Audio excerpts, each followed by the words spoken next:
નમસ્કાર. તડકો બહુ પડે છે એટલે ગરમીનું બહાર નીકળવાનું ટાળો. જો જરૂર હોય તો જ બહાર જાઓ. મારે બધાને એક વાત કેવી છે. નાનો છું પણ નાના મોઢે મોટી વાત કહું છું. તમારા લગ્ન થઈ ગયા છે, તમારા વાઈફ સાથે ક્યારેક તમારો ઝઘડો થાય. નાના મોટા ઝઘડા હરેક ઘરમાં થતા જ હોય. એમ કે જાઓ ઘર હોય ને વાસણ ખખડવાનું જ છે. તો મારો અનુભવ કહું છું, મારી ઉપર વીતી છે ને મારો અનુભવ હું તમને શેર કરું છું. તો જો કદાચ ઝઘડો થાય, કદાચ નાની મોટી વાતે અણબનાવ થઈ ગયો, તો હાથ જોડીને વિનંતી છે તમને બધાને, જેટલા મારી વાત સાંભળે છે એને કહું છું, હાથ જોડીને વિનંતી છે કે ઝઘડો થાય તો મૂંગા મોઢે ઘરની બહાર વયું જવાનું નહીં. જે ઝઘડાનું મૂળ કારણ છે એ બેસીને શોધો, ડિસ્કશન કરો, ચર્ચા કરો અને સમાધાન કાઢીને ઝઘડાને સુલટાવી નાખો.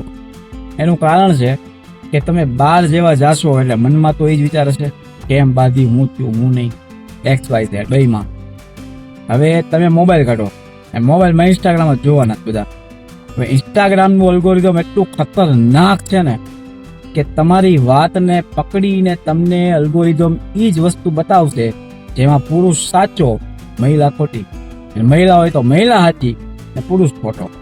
એટલે થાય એવું કે આપણે બધી રીત લેવી જોઈએ ને કે આમાં આપણે સાચા છીએ, ખોટો છે, આમ કરવું જોઈએ, તેમ કરવું જોઈએ, એને કહી દેવું જોઈએ. સ્ત્રી સહન કરે તો પતિને માન આપવું જોઈએ, પતિનું આ ટૂંકમાં XY Z એવું બોલે એટલે આપણે તરત રીલને કરીએ ડાઉનલોડ, અને ડાઉનલોડ કરીને મૂકીએ સ્ટેટસમાં વોટ્સઅપના ને લાગુ લખીએ એમાં પાછું કે લાગુ પડે અને વટકી. એટલે આમાં જ અમારી ભાવ પત્તા ઠોકાઈ જાય. એવું નહીં કરવાનું.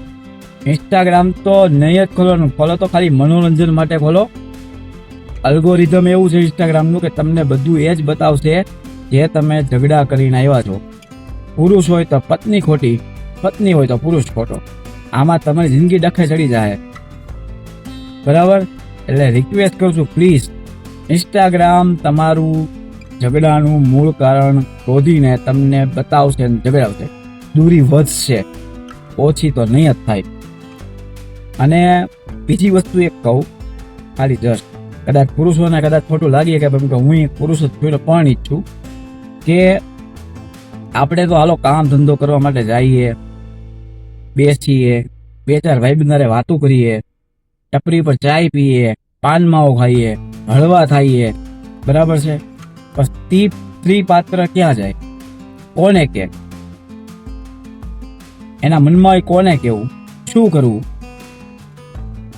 એને એક જવાબદારી છે. આપણી જેમ જવાબદારી છે ને નોકરી કરીને પૈસા આપીને ઘર હાચવવાની, નોકરી કરીને પૈસા આપીને ઘર હાચવવાની, એ આપણી જવાબદારી. એની જવાબદારી કેટલી?